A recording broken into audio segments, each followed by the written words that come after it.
4월 27일 정치권의 뜨거운 말말말 강아랑의 정치톡 시작하겠습니다. 첫 번째 정치톡은 영어방대 믿지는 장사입니다.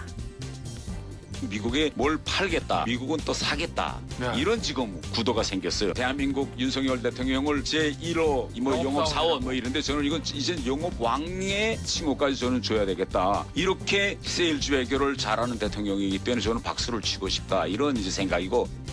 빈수레가 요란하다 그 말이 딱 맞는 것 같아요. 우리가 준 것은 명확히 보이는데 받은 것이 제대로 보이지 않는 사람입니다. 한마디로 현찰 주고 보험을 받은 셈인데 미치는 장사한 것 같습니다. 자, 이렇듯 한미 정상회담 결과를 두고 여야가 즉각 엇갈린 반응을 내놓은 가운데 윤석열 대통령 부부의 미국 국빈 방문을 환영하는 만찬이 백악관에서 열렸습니다.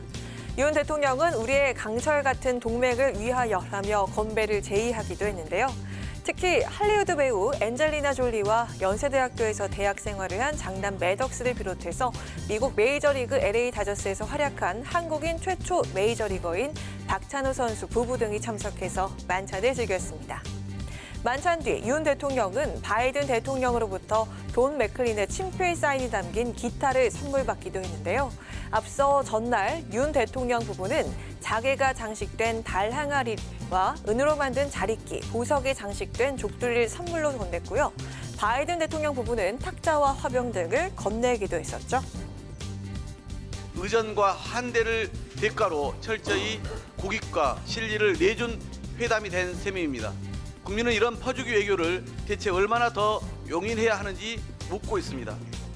한미동맹의 퀀텀 점퍼가 이루어진 이때 트집 잡기에만 혈안이 된 민주당의 모습이 안타깝습니다. 지난 문재인 정권에선 하지 못했던 대한민국 대통령의 미국 국빈 방문이 못마땅하기라도 한 듯 사사건건 비난에만 열을 올리고 있으니 참으로 한심스럽습니다. 한미 정상이 확장 억제와 관련한 한미 간의 최초의 공동선언인 워싱턴 선언을 발표한 만큼 그 의미도 남다른 이번 윤 대통령의 국빈 방미. 여야의 극명한 평가, 향후 어떤 실질적인 효과로 나타날지 지켜봐야겠습니다. 이어서 두 번째 정치톡은 부끄럽다 대 늦었답니다. 지난해 검수완박 법안 강행 처리 시 의장 탈당했던 민영배 의원. 불가피한 탈당이었다는 민주당 지도부의 판단과 함께 민주당으로 복당을 했는데요. 자, 이를 두고 당 내에서도 비판이 쏟아졌습니다.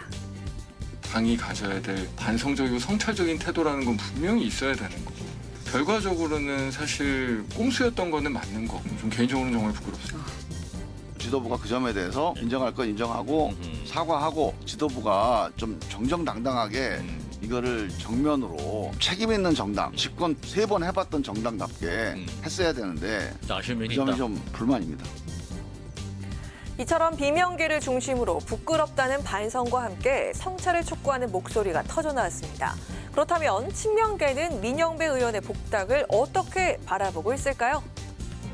저는 늦었다고 봅니다. 우리 지도부가 정치적 판단을 일찍 결단을 했어야 됩니다. 정치인으로서는 어려운 결정을 한 거죠. 저는 당으로서는 당이 책임지는 게 맞았어요. 근데 민영배라는 개인에게 책임지는 게 아니라. 사과라 그러면 사과하면 되는 거죠. 사과가 중요한 게 아니라 민주당에서 필요한 가장 전투력이 있는 의원 한 분이 다시 복당했다. 자신의 복당을 둔 당내 엇갈리는 반응에 간략한 메시지를 전한 민영배 의원. 조만간 복당과 관련한 소회를 직접 밝히겠다는 뜻을 전하기도 했는데요. 헌법재판소가 탈당의 절차적 하자를 분명히 지적했던 만큼 본인의 명확한 입장 표명이 필요해 보입니다. 지금까지 강한항의 정치톡이었습니다.